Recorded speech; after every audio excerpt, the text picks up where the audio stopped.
왜 이제 막 시작된 사랑을 그렇게 끝내야만 했을까? 하객들의 박수 속 신부는 눈물을 흘렸고 신랑은 미소를 지은 채 그녀의 손을 꼭 잡았습니다. 그리고 단 30분 후 두 사람은 조용히 자리를 떠났습니다. 누군가는 말했습니다. 사랑의 절정에서 왜 사라졌는가? 하지만 아무도 몰랐습니다. 그날의 키스가 영원한 이별을 약속한 작별 인사였다는 것을. 이건 단순한 결혼식이 아니었습니다. 운명을 바꾼 마지막 의식, 그리고 숨겨진 진실을 향한 여정의 시작이었습니다. 형사, 아들, 그리고 그녀의 과거. 모든 조각이 모일 때 당신은 이 이야기를 잊지 못할 것입니다. 마지막 카세트 테이프엔 이렇게 적혀 있었습니다. 끝을 함께할 용기. 그게 진짜 사랑이었다. 이 스토리의 마지막 장면까지 절대 놓치지 마세요. 구독과 좋아요를 눌러주시고 어디에서 보고 계신지 댓글로 남겨주세요. 여러분의 관심이 다음 이야기를 만듭니다. 하얀 눈이 소복소복 쌓이던 2월의 마지막 날, 아담한 성당에서는 조촐한 결혼식이 열렸습니다. 하늘에서 내리는 눈송이들은 마치 두 사람의 새 출발을 축복하는 듯 성당 주변을 하얗게 덮고 있었지요. 손님은 20명 남짓, 거의 대부분이 신랑 민재훈 씨의 오랜 친구들과 가까운 지인들이었습니다. 가족이라고는 눈에 띄지 않았고 웬일인지 하객 중에 신부 측 사람들은 거의 보이지 않았어요. 성당 안은 새하얀 백합꽃 향기로 가득 찼습니다. 백합꽃의 순수한 향기가 공간을 채우며 거룩한 분위기를 더했지만 그보다 더 깊이 마음에 남는 것은 신부 정소윤 씨의 단단하고 결연한 눈빛이었습니다. 하얀 웨딩드레스를 입은 소윤 씨의 얼굴에는 미소가 있었지만 그 눈동자 깊은 곳에는 말로 표현하기 어려운 복잡한 감정이 어려 있었어요. 민재훈 씨, 당신은 정소윤 씨를 아내로 맞이하여 평생 사랑하고 존중하며. 신부의 가녀린 손이 살짝살짝 떨리고 있었습니다. 하얀 레이스 장갑 아래로도 그녀의 손가락이 미세하게 떨리는 것이 보였어요. 얼굴빛이 창백해했던 신랑은 그녀의 손을 더욱 꼭 잡아주었지요. 어쩐지 재훈 씨의 손길에는 안심시키려는 마음이 담겨 있는 듯 했습니다. 두 사람의 눈빛에는 기쁨보다는 깊은 비밀이 담겨 있는 듯 했습니다. 마치 오직 그들만이 알고 있는 무언가, 이 결혼식의 진짜 의미를 간직한 채로요. 네, 맹세합니다. 재훈 씨의 목소리는 힘이 없었지만 흔들림 없이 확고했습니다. 그의 말에는 약한 기운 속에서도 흔들리지 않는 굳은 결심이 담겨 있었어요. 소윤 씨도 똑같은 맹세를 이어갔지요.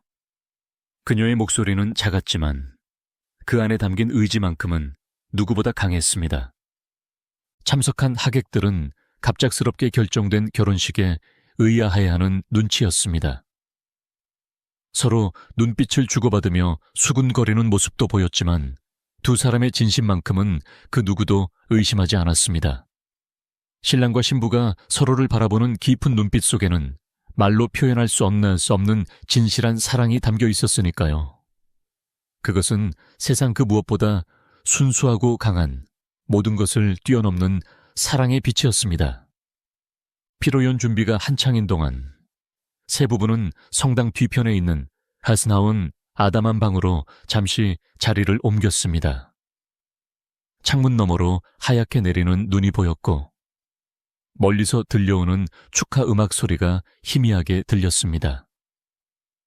그들만의 조용한 시간, 세상과 잠시 분리된 듯한 고요한 공간이었습니다. 문이 조용히 닫히자마자 소윤 씨는 하얀 웨딩드레스 주름 사이로 손을 뻗어 작은 비단 손가방을 꺼냈고 그 안에서 투명한 유리로 된 작은 약병을 조심스럽게 꺼내 들었습니다. 약병 속 투명한 액체가 희미하게 빛났습니다. 소윤 씨의 눈동자에도 같은 빛이 어렸습니다. 손가락이 약병을 감싸쥐었지만 그녀의 목소리는 살짝 떨렸습니다. 정말 이렇게 하는 게 맞을까요? 그녀의 말에는 의문보다 확인을 구하는 마음이 더 컸습니다.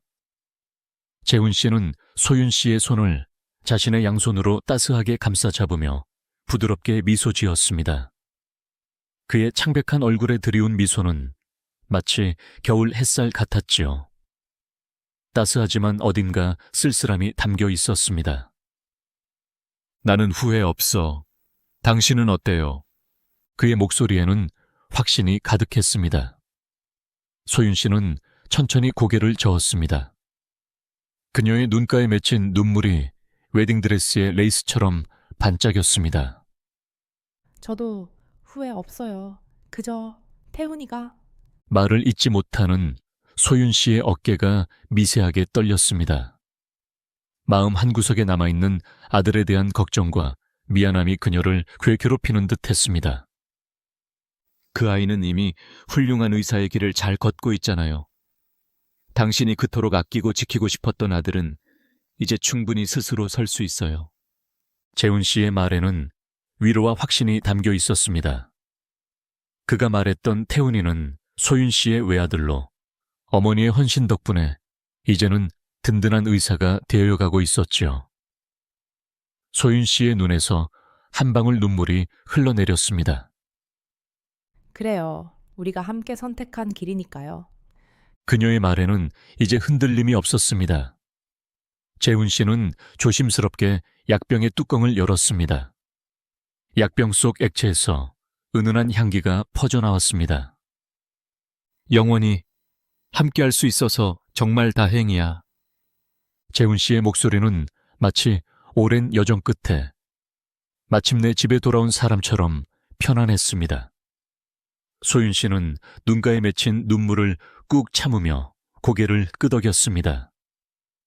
그녀의 눈빛에는 이제 두려움보다는 평온함이 자리 잡고 있었습니다. 사랑해요, 재훈 씨. 그 말은 20년 전 처음 만났을 때처럼, 30년 전 서로를 놓쳤을 때처럼, 그리고 지금 다시 만난 순간처럼 진실했습니다. 두 사람은 약을 나누어 조용히 마셨습니다. 쓴맛이 느껴졌을 텐데도 두 사람의 얼굴에는 미소가 번졌습니다. 그리고 서로를 온 마음을 다해 꼭 껴안은 채 마치 영원한 춤을 추듯 피로 연장으로 천천히 발걸음을 옮겼습니다. 신랑 신부의 첫 춤이 이어집니다. 축하객들의 따뜻한 박수갈차에 속에 재훈 씨와 소윤 씨는 작은 무대 위로 천천히 올라갔습니다. 꽃으로 장식된 단상 위로 두 사람이 함께 서자 하객들의 얼굴에는 행복한 미소가 피어올랐지요. 잔잔하고 아름다운 왈츠 선율이 공간을 감싸는 가운데 두 사람은 다른 어떤 것도 보지 않고 오직 서로의 눈동자만 깊이 바라보며 춤을 추기 시작했습니다. 괜찮아요? 소윤 씨가 작은 목소리로 살며시 속삭였습니다. 재훈 씨는 따스한 미소를 지으며 부드럽게 고개를 끄덕였습니다. 조금 어지럽지만 당신과 함께라면 괜찮아. 그의 목소리에는 힘이 없었지만 눈빛만큼은 사랑으로 가득했습니다. 소윤 씨는 재훈 씨의 점점 더 창백해지는 얼굴에 부드럽게 손을 대었습니다. 그의 이마에 송글송글 맺힌 땀방울이 손끝에 느껴졌어요. 소윤 씨 자신도 점점 호흡이 가빠지고 머릿속이 희미해지는 것을 느꼈지만 마지막 순간까지 아름다운 미소를 지키려 애썼습니다. 두 사람은 음악에 맞춰 느리게 돌며 춤을 추었습니다. 하얀 웨딩드레스 자락이 공중에 우아하게 펼쳐지고 사람들의 시선은 모두 그들에게 고정되었습니다. 누구도 그들의 창백한 얼굴빛이 무엇을 의미하는지 알지 못했지요. 사랑하는 우리 딸 같은 소윤이 이제는 며느리가 된 소윤에게 축하한다는 말 전하고 싶고. 재훈 씨의 어머니로 보이는 연세, 지긋한 분이 감동에 젖은 목소리로 축사를 이어가는 가운데 소윤 씨는 점점 더 재훈 씨의 팔에 몸을 기대어 섰습니다. 그들의 움직임이 점점 느려지고 있었지만 사람들은 그저 감동적인 순간에 취해 있는 모습으로 여겼지요. 그때였습니다. 재훈 씨가 갑자기 비틀거리더니 부드럽게 마치 오랜 여정 끝에 편안한 휴식을 취하듯 바닥에 천천히 쓰러졌습니다. 소윤 씨도 곧 그의 옆에 조용히 무너져 내렸습니다. 마치 함께 꿈속으로 빠져드는 것처럼 평온한 표정이었습니다. 순간 축하객들 사이에서 놀란 비명과 혼란스러운 움직임이 일어났습니다. 누군가는 구급차를 부르자고 외쳤고 의사라는 손님이 두 사람에게 달려갔습니다. 하지만 이미 두 사람은 서로의 손을 꼭 잡은 채 깊은 평온함 속으로 들어가고 있었습니다. 그들의 얼굴에는 이상하게도 평화로운 미소가 남아 있었지요. 하늘에서 내리는 눈처럼 조용히 그들은 함께 영원한 안식을 찾았습니다. 결혼식을 마친 후 단 30분 만에 벌어진 일이었습니다. 대구 중부서 장민호입니다. 현장에 도착했습니다. 장민호 형사는 하얀 눈이 쌓인 영주의 아담한 성당에 도착해 분주히 오가는 경찰들 사이로 현장을 꼼꼼히 살폈습니다. 노란 경찰 테이프가 성당 주변을 둘러싸고 있었고 하객들은 이미 조사를 받고 돌아간 상태였습니다. 신랑 신부의 모습은 이미 보이지 않았습니다. 두 사람의 몸은 정밀 검사를 위해 대구 동산병원으로 옮겨진 뒤였지요. 정확한 원인은 밝혀지지 않았지만 특정 성분에 의한 영향이 의심되고 있습니다. 현장에서 조사를 마친 감식반장이 장 형사에게 다가와 말했습니다. 그의 표정은 무겁고 진지했습니다. 두 분이 평온한 이별을 택하셨을 가능성은요? 장 형사가 조심스럽게 물었습니다. 그럴 것으로 보입니다. 두 사람 모두 외부에서 가해진 상처는 전혀 없었고 성당 뒤편 신랑 신부 대기실에서 빈 약병이 발견됐습니다. 함께 약을 나눠 마신 흔적이 있었어요. 장 형사는 무거운 마음으로 고개를 끄덕였습니다. 신원은 확인됐나요?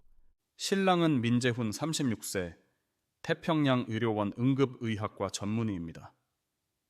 다른 의사들 사이에서도 실력을 인정받던 분이라고 합니다. 신부는 정소윤 32세, 영주 중앙중학교 미화원으로 일하셨고요. 의사와 미화원, 어떤 인연으로 만났을까? 장 형사는 작게 중얼거렸습니다. 서로 다른 세계에 살던 두 사람이 어떻게 만나 이런 결말에 이르렀는지 그 뒤에 숨겨진 이야기가 있을 것 같았습니다. 그날의 흔적을 하나하나 살핀 뒤 장 형사는 정소윤 씨가 근무하던 영주 중앙중학교로 향했습니다. 학교는 평소처럼 아이들의 활기찬 웃음소리로 가득했지만 교직원들의 얼굴엔 묵직한 그늘이 드리워져 있었습니다. 소윤 씨요? 참 조용하고 성실한 분이었어요. 말수도 적고 개인적인 이야기는 거의 안 했어요. 학교 관리실장의 말씀이었습니다. 노란 고무장갑을 벗으며 그가 이어 말했습니다. 근데 갑자기 결혼한다고 해서 다들 놀랐어요. 신랑분은 본 적도 없었거든요. 평소 남자친구가 있다는 얘기도 없었고요. 혹시 그녀의 과거에 대해 아시는 건? 장 형사가 조심스럽게 물었습니다. 화재 사고 이후로 영주에 왔다고 들었어요. 얼굴 왼쪽과 목 부분에 화상 흔적이 있었거든요. 늘 스카프로 가리고 다니셨지만 장 형사의 눈이 반짝 빛났습니다. 화재요? 언제쯤의 일이죠? 7년쯤 전일 거예요. 더 자세한 건 모르겠네요. 소윤 씨는 자기 이야기를 잘 안 했거든요. 다만 가끔 아들 자랑은 하셨어요. 의대생이라고요. 장 형사는 경찰서로 돌아와 컴퓨터로 7년 전 영주 지역 화재 사건들을 꼼꼼히 검색했습니다. 손가락으로 마우스를 클릭하며 여러 건의 화재 기록을 살펴보던 중 한 사건이 그의 시선을 강하게 사로잡았습니다. 그는 화면을 뚫어지게 바라보며 깊은 생각에 잠겼습니다. 영주시 풍기읍 주택가 화재 발생, 여성 1명 중상, 장 형사의 눈앞에 펼쳐진 옛 신문 기사 제목이 그의 마음을 무겁게 누르는 듯 했습니다. 화면을 아래로 내리며 그는 기사 내용을 집중해서 읽었습니다.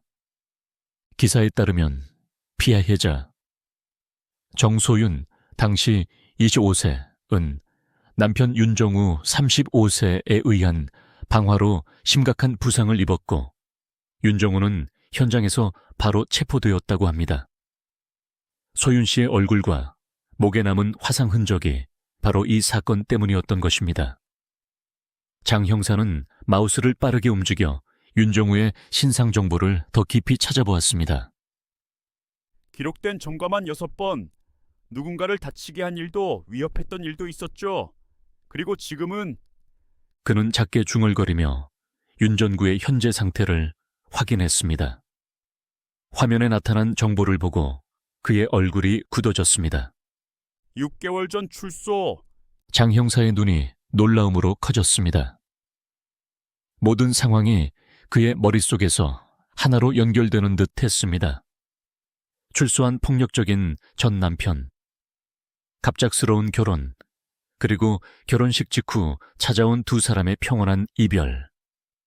모든 것이 의미하는 바가 분명해졌습니다. 그는 급히 전화기를 들었습니다. 손가락이 약간 떨리는 것도 모른 채 빠르게 번호를 눌렀습니다.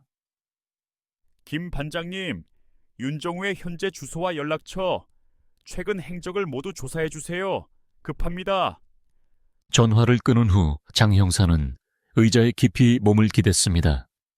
창밖으로 계속해서 내리는 눈을 바라보며 그는 깊은 생각에 잠겼습니다. 소윤 씨와 재훈 씨가 함께 선택한 길이 무엇이었는지 이제 그는 어렴풋이 짐작할 수 있었습니다.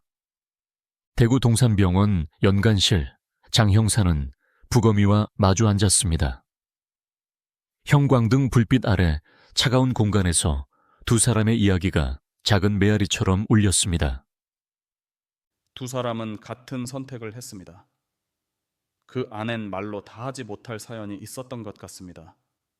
그리고 특이하게도 신랑 민재훈 씨의 기록에서는 간의 상태가 심각했던 정황이 확인됐습니다.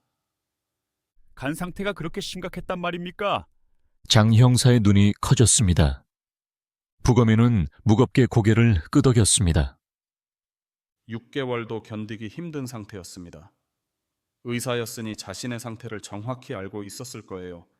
아마도 고통스러운 시간을 피하고 싶었던 것 같습니다. 장 형사는 깊은 생각에 잠겼습니다. 여러 퍼즐 조각이 서서히 맞춰지기 시작했습니다. 다음 날 그는 태평양 의료원을 찾았습니다. 병원 복도에는 아직도 민재훈 씨를 그리워하는 듯한 분위기가 감돌았습니다. 민재훈 선생님은 환자들에게 정말 헌신적인 의사였습니다. 의료원장의 목소리에는 깊은 존경과 슬픔이 묻어났습니다. 6개월 전 자신의 병을 발견한 후에도 끝까지 환자들을 위해 일했어요. 휴가를 낸 건 결혼식 3일 전이 처음이었죠. 그만큼 책임감이 강한 분이었습니다. 정소윤 씨와는 어떻게 만났는지 혹시 아시나요? 장 형사가 조심스럽게 물었습니다. 의료원장은 잠시 천장을 바라보며 기억을 더듬더니 천천히 대답했습니다. 정확히는 모르지만 7년 전 화상 환자와 관련이 있을 것 같아요. 당시 재훈 선생의 여동생도 같은 화재로 함께 입원했거든요. 아마 그때 인연이 있었던 걸로 기억합니다. 장 형사의 눈이 놀라움으로 커졌습니다. 같은 화재라고요? 네, 영주 풍기읍 주택가 화재 말입니다. 재훈 선생님의 여동생인 민지연 씨가 그 집에 새들어 살았다고 해요. 심한 화상을 입고 이곳 태평양 의료원으로 이송됐었죠. 그럼 정소윤 씨와 민지연 씨는 장 형사의 목소리에는 이제 퍼즐이 맞춰지는 흥분이 묻어났습니다. 같은 집에 살았던 것 같아요. 제가 알기로는 소윤 씨가 위험을 무릅쓰고 지연 씨를 구해낸 걸로 알고 있습니다. 재훈 선생님이 그때부터 소윤 씨에게 특별한 마음을 품게 된 것 같아요. 장 형사는 고개를 끄덕이며 민지연을 직접 만나보기로 결심했습니다. 태평양 의료원 재활의학과에서 치료사로 일하는 민지연은 얼굴 왼쪽에 옅은 화상 흔적을 간직한 조용하고 차분한 여성이었습니다. 그녀는 장 형사를 보자마자 알아차린 듯 했습니다. 언니를 만나러 오셨군요. 그녀의 목소리는 부드럽고 차분했습니다. 언니요. 장 형사가 의아한 표정으로 물었습니다. 민지연은 쓸쓸하지만 따뜻한 미소를 지었습니다. 소윤 언니요. 그분이 제 목숨을 구해줬어요. 온 집안이 불길에 휩싸였을 때 자기 몸도 다치면서 저를 업고 밖으로 나왔거든요. 그런 일이 장 형사는 감탄과 놀라움이 섞인 목소리로 중얼거렸습니다. 네, 언니 덕분에 이렇게 살아있어요. 하지만 언니는 더 심한 화상을 입었죠. 그리고 민지연의 목소리가 떨리기 시작했습니다. 그녀의 눈에 맺힌 눈물이 반짝였습니다. 그리고 그때 임신 중이었어요. 임신이요? 장 형사는 놀라움을 감추지 못하고 물었습니다. 민지연은 슬픈 표정으로 천천히 고개를 끄덕였습니다. 네, 소윤 언니는 남편 때문에 집을 떠나 도망치려던 참이었어요. 언니는 거친 남편 때문에 오랫동안 힘든 시간을 견디고 있었어요. 그날도 갈등이 있었고 결국 화가 난 남편은 감정이 폭발했고 집안은 걷잡을 수 없는 상황으로 번졌죠. 그럼 아이는 장 형사의 목소리에는 걱정이 묻어났습니다. 다행히 무사히 태어났어요. 아들이에요. 민지연의 얼굴에 잠시 미소가 스쳤습니다. 소윤 언니는 자신의 상황으로는 아이를 제대로 키울 수 없다며 제 오빠에게 부탁했어요. 그렇게 태훈이는 오빠 가족의 품에 안겼죠. 장 형사는 이 모든 이야기의 무게를 느끼며 숨을 깊게 들이마셨습니다. 그 아들이 지금 이태훈이에요. 현재 대구 동산병원 인턴 의사로 일하고 있죠. 오빠가 의사니까 의학의 길을 택한 것 같아요. 민지연의 목소리가 낮아졌습니다. 하지만 태훈이는 자신의 친어머니가 누군지 모릅니다. 오빠 부부가 친부모라고 알고 있어요. 모든 이야기의 조각이 하나하나 맞춰지기 시작했습니다. 소윤 씨의 마지막 말이 태훈이가 였던 이유, 재훈 씨가 당신이 그토록 아끼고 지키고 싶었던 아들이라고 말했던 이유. 장 형사는 이태훈을 직접 만나보기 위해 동산병원으로 향했습니다. 이태훈은 하얀 가운을 입고 바쁘게 병동을 돌고 있었습니다. 키가 크고 단정한 모습이었습니다. 장 형사가 다가가자 그는 고개를 들었습니다. 이태훈 선생님? 네, 무슨 일이신가요? 그의 목소리는 또렷하고 친절했습니다. 민재훈, 정소윤 부부와 관련된 일을 조사 중인 장민호 형사입니다. 이태훈의 표정이 순식간에 어두워졌습니다. 저도 들었습니다. 아버지의 결혼식이었는데 갑작스러운 일이라 모두가 충격을 받았어요. 혹시 정소윤 씨와는 면식이 아니요, 처음 뵙는 분이었어요. 병원 일이 너무 바빠서 결혼식에도 참석하지 못했습니다. 나중에야 소식을 들었죠. 장 형사는 더 이상의 말을 아꼈습니다. 그의 눈앞에 선 젊은 의사는 자신의 생모가 얼마나 가까이 있었는지, 그리고 이제는 영원히 만날 수 없게 되었는지 알지 못했습니다. 아직은 진실을 말할 때가 아니었습니다. 대구시 동구의 어둡고 좁은 여관방, 오랜 세월 수많은 사람들의 한숨과 절망을 흡수한 듯한 누런 벽지가 드리운 공간에서 윤정우는 담배 연기를 길게 내뿜으며 낡은 노트북 화면을 뚫어지게 들여다보고 있었습니다. 창문을 통해 스며드는 희미한 가로등 불빛 사이로 노란 담배 연기가 방 안에 자욱하게 피어오르는 가운데 화면에는 정소윤과 민재훈의 결혼식 사진이 떠 있었습니다. 하얀 웨딩드레스를 입은 소윤의 모습은 7년 전 그가 기억하는 아내와는 사뭇 달랐습니다. 드디어 찾았군. 그는 오랜 음주와 수감 생활로 거칠어진 목소리로 중얼거렸습니다. 목소리에는 승리감과 함께 증오가 뒤섞여 있었습니다. 7년이라는 긴 시간 동안 그는 출소 후 소윤을 찾기 위해 온 나라를 구석구석 뒤졌습니다. 친구도 가족도 직장도 모두 잃은 채 오직 복수심만으로 버텨온 시간이었습니다. 밤마다 꿈에서도 그녀를 놓지 못했고 한순간도 잊은 적 없는 소윤의 얼굴을 마침내 화면에서 발견한 것입니다. 내 아내가 다른 놈과 감히 결혼을 해? 그는 비틀거리며 삐걱거리는 의자에서 일어났습니다. 한쪽 발은 오래전 교도소에서 다친 후유증으로 여전히 절뚝거렸습니다. 누런 손가락으로 벽을 짚으며 분노에 찬 목소리로 중얼거렸습니다. 그것도 내 아이를 빼앗아간 그 집안과. 어렴풋이 기억나는 민재훈의 여동생. 그 화재 당시 소윤이 구했다는 여자. 그 집안과 소윤이 어떤 관계를 맺게 됐는지, 그리고 자신의 아이는 어디로 갔는지 그는 오랫동안 집착해왔습니다. 그의 충혈된 눈에는 광기와 절대 풀리지 않을 것 같은 깊은 증오가 가득했습니다. 얼굴 한쪽에는 교도소에서 생긴 흉터가 선명했고 수염이 덥수룩하게 자란 모습은 한때 그가 가졌던 잘생긴 외모의 흔적도 찾아볼 수 없게 만들었습니다. 누런 손가락으로 주머니에서 꺼낸 반짝이는 면도칼을 들여다보며 그는 음울하게 웃었습니다. 칼날에 비친 그의 일그러진 얼굴이 더욱 기괴하게 보였습니다. 이번엔 확실히 끝장을 봐야겠어. 도망친 아내와 내 아이를 데려간 그 집안. 방구석에 처박혀 있던 작은 텔레비전 리모컨을 들어 뉴스를 켜자 놀라운 소식이 흘러나왔습니다. 파란 불빛이 어두운 방 안을 채우며 뉴스 앵커의 침착한 목소리가 울려 퍼졌습니다.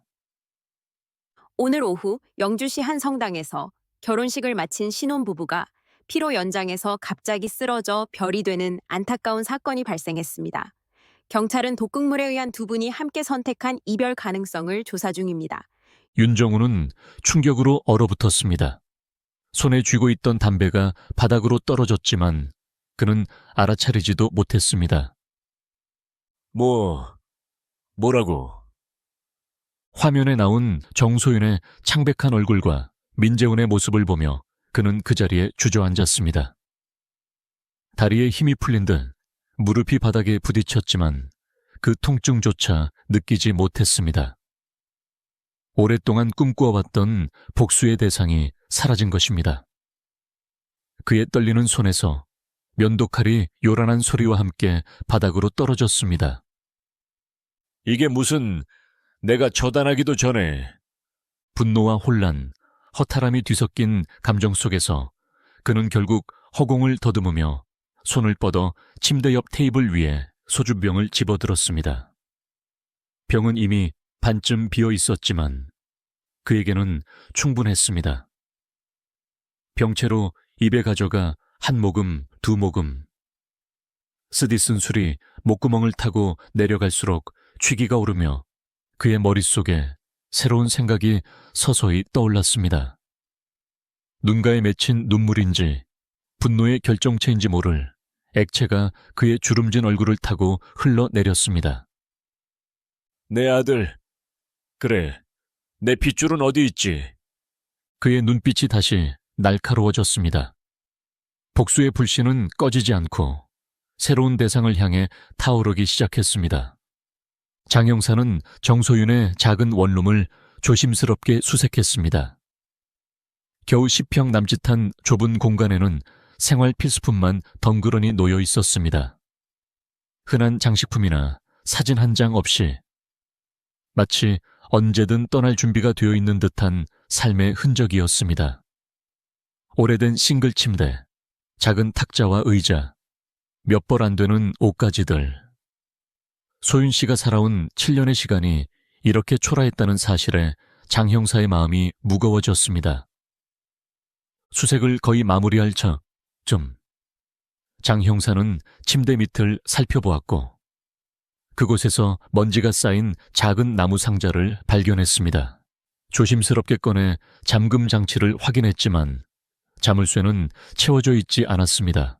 마치 누군가 필요할 때 쉽게 찾을 수 있게 해둔 것 같았습니다. 상자 안에는 낡은 가죽 표지의 일기장과 검은색 USB, 그리고 하얀 봉투에 봉인된 편지 한 통이 고이 보관되어 있었습니다. 편지 봉투에는 정갈한 글씨체로 이태훈에게라고 또렷이 적혀 있었습니다. 장 형사의 심장이 빨라졌습니다. 약간의 망설임 끝에 장 형사는 일기장을 조심스럽게 펼쳤습니다. 첫 장에는 내 아들 태훈에게라고 쓰여 있었고, 그 뒤로 7년간의 꾸준한 기록이 이어져 있었습니다. 2008년 3월 15일. 태훈아, 오늘 너는 새 가족을 만났다. 좋은 집, 좋은 사람들. 민재훈 선생님이 너를 맡아주시기로 했어. 너의 이모가 될 지연 씨도 함께. 엄마는 너를 직접 지킬 힘이 없구나. 전구가 출소하면 우리를 또 찾아낼 테니까. 널 위험에 빠뜨릴 수 없어. 2008년 9월 1일. 오늘 멀리서 네가 유치원에 가는 모습을 봤어. 건강하게 자라고 있구나. 너를 안아보고 싶었지만 그러면 우리 모두 위험해질 거야. 네가 웃는 모습만 보고 돌아왔어. 엄마의 마음을 알까? 일기는 페이지마다 소윤 씨의 그리움과 고통, 그리고 끝없는 사랑으로 가득했습니다. 매달 아들의 성장을 멀리서 지켜보며 기록한 내용이 이어졌고, 장 형사는 민재훈과 소윤이 다시 만난 부분을 발견했습니다. 2024년 11월 10일. 오늘 재훈 씨를 다시 만났다. 그는 나에게 자신이 말기암이라고 했다. 그리고 태훈이의 양육권을 온전히 내게 돌려주고 싶다고. 하지만 난 받을 수 없었어.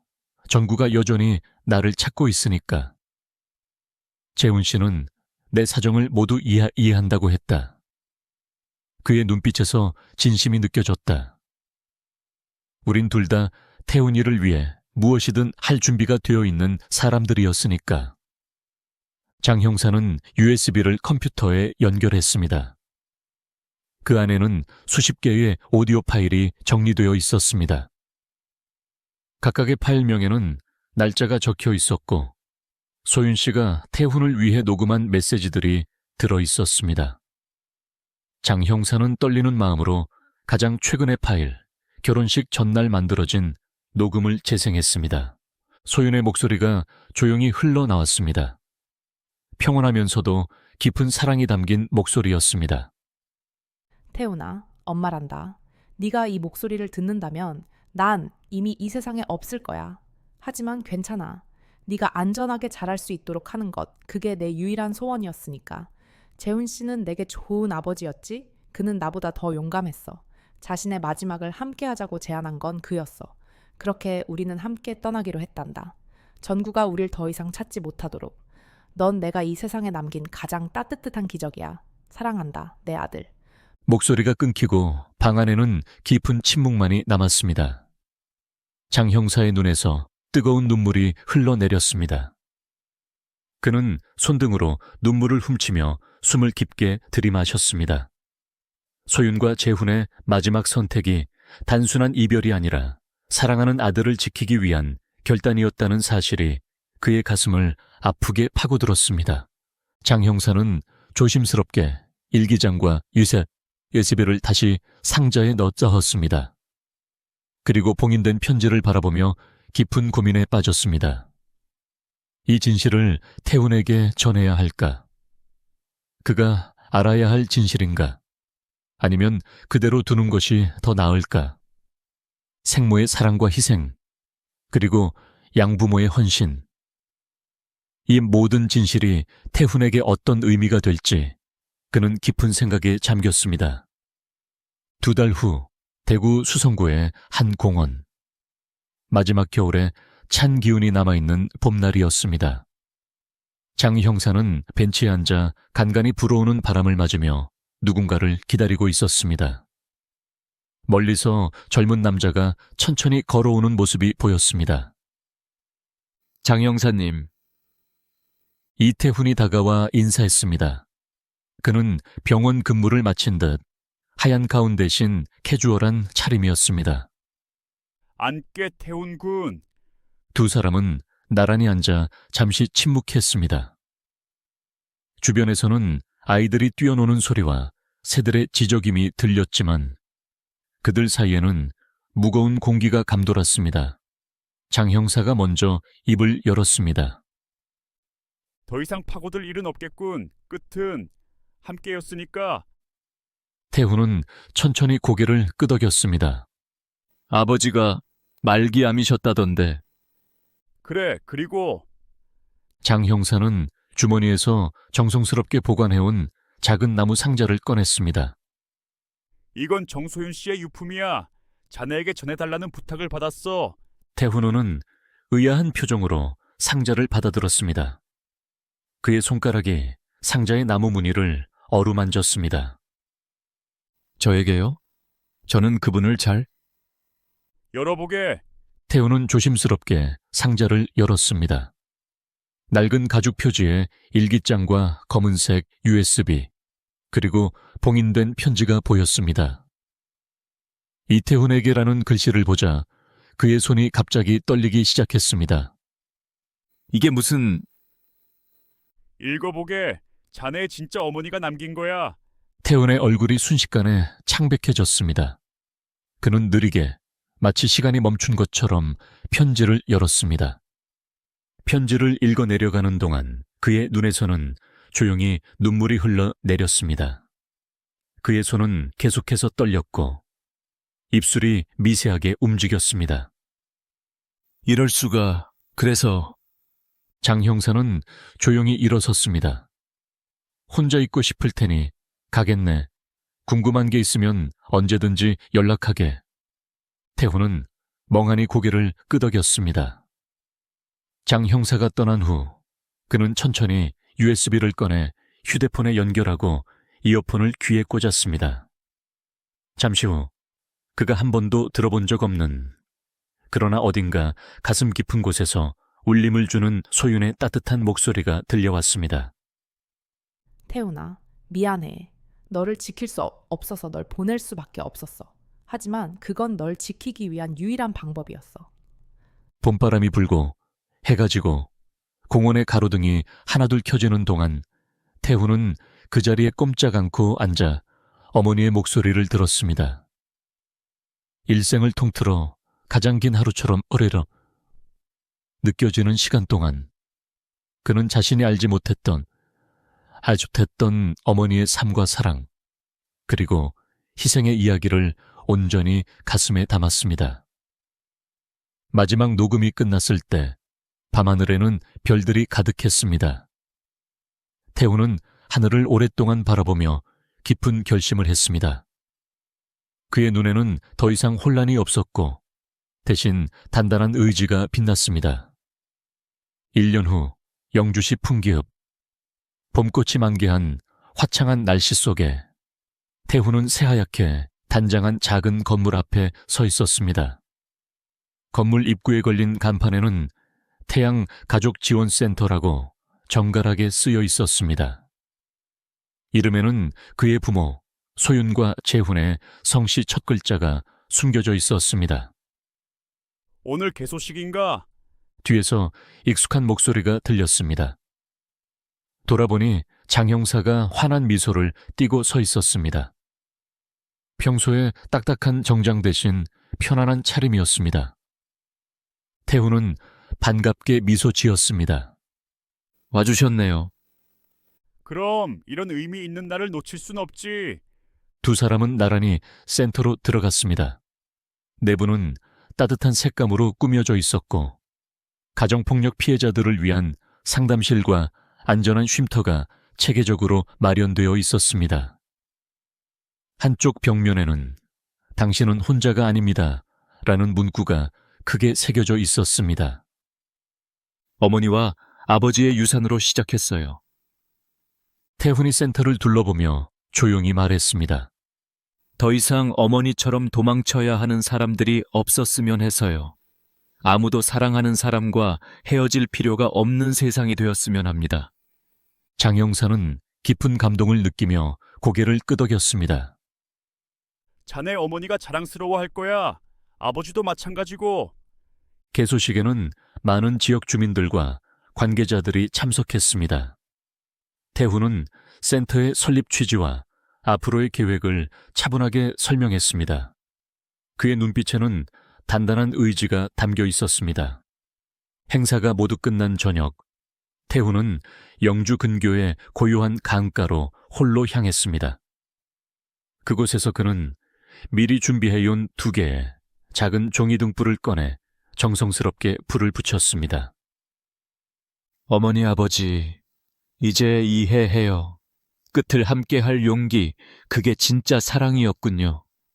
두 분의 선택이 저를 지키기 위한 것이었다는 걸 알게 되었습니다.